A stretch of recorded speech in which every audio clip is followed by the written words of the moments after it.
আজি আমাৰ কেবিনেটে মুখ্যমন্ত্ৰীৰ মহিলা উদ্যমিতা আঁচনি যিখন আঁচনিৰ জৰিয়তে অসমৰ আত্মসহায়ক গোটৰ মহিলা সদস্যসমূহক প্ৰথম পৰ্যায়ত 10,000 দ্বিতীয় পৰ্যায়ত বেংক আৰু ৰাজ সাহায্যৰে 25,000 আৰু তৃতীয় পৰ্যায়ত 50,000 টকা পৰ্যন্ত বেংকৰ জৰিয়তে দিয়াৰ ব্যৱস্থা থাকিব।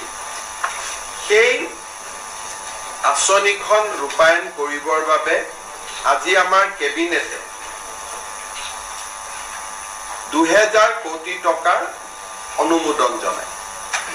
এতিয়া মই আপোনালোকক মহিলা উদ্যমিতা আঁচনিখনৰ বিষয়ে কেইআষাৰমান কথা ক'ব খুজিছোঁ।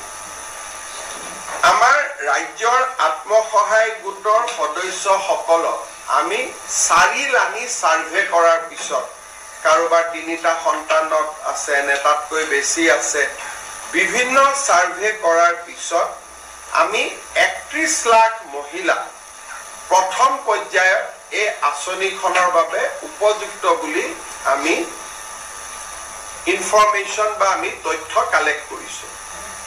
কিন্তু অসম চৰকাৰে 27 লাখ মহিলা এই আঁচনিখনৰ সুবিধা দিব আমাৰ বাজেট অনুসৰি। কাৰণ আমি যদিও 30 লাখ মহিলাই পাছ কৰিছে আমি 27 লাখ মহিলাকহে এই আঁচনিৰ সুবিধা দিব পাৰিম।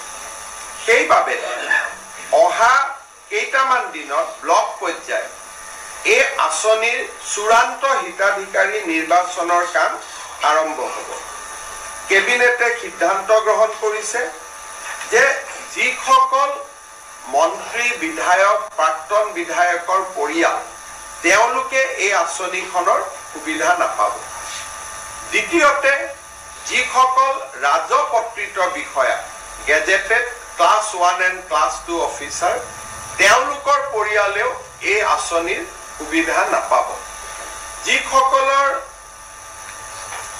আমাৰ মদৰ দোকানৰ লাইসেন্স আছে, যিসকলৰ ঘৰত ব্যৱসায়িক ভিত্তিত ট্ৰাক্স আছে, জেচিবি আছে বা যিসকলে আয়কৰ পৰিশোধ কৰে তেনেকুৱা লোকেও বা তেনেকুৱা আইমাতৃয়েও এই আঁচনিখনৰ সুবিধা নাপাব। আৰু যিসকল আইমাতৃ মহালাখপতি হৈছে তেওঁলোকক আমি এখন সুকীয়াকৈ আঁচনি দিম। যিহেতু অলৰেডি তেওঁলোকে বেংকৰ পৰা লাখ টকা লোনেই ল'লে গতিকে 10,000 টকা লোৱাত ইয়াৰ প্ৰয়োজন নাই। কিন্তু তেওঁলোকক আমি সুকীয়াকৈ আৰু ভাল আঁচনি এখন দিয়াৰ বাবে আমি চিন্তা কৰিম। এই ধৰণে আমি যিটো মহিলাসকলক 10,000 টকা দিয়াৰ ঘোষণা কৰিছিলোঁ সেই আঁচনিখনক আমি চূড়ান্ত পৰ্যায়লৈ লৈ গৈছোঁ আৰু আঁচনিখনৰ শুভ উদ্বোধন এপ্ৰিল মাহত আমি বিহালী সমষ্টিত কৰিবৰ বাবে সিদ্ধান্ত গ্ৰহণ কৰিছোঁ। অৰ্থাৎ প্ৰথম বিহালীৰ আইমাতৃসকলক এই টকা দি পেলাই এই আঁচনিখনৰ আমি শুভ উদ্বোধন কৰিম। তাৰ পিছত প্ৰতিটো সমষ্টিতে একোখন মিটিং হৈ এই আঁচনিৰ টকা আমি সমষ্টি ভিত্তিক বিতৰণ কৰি যাম।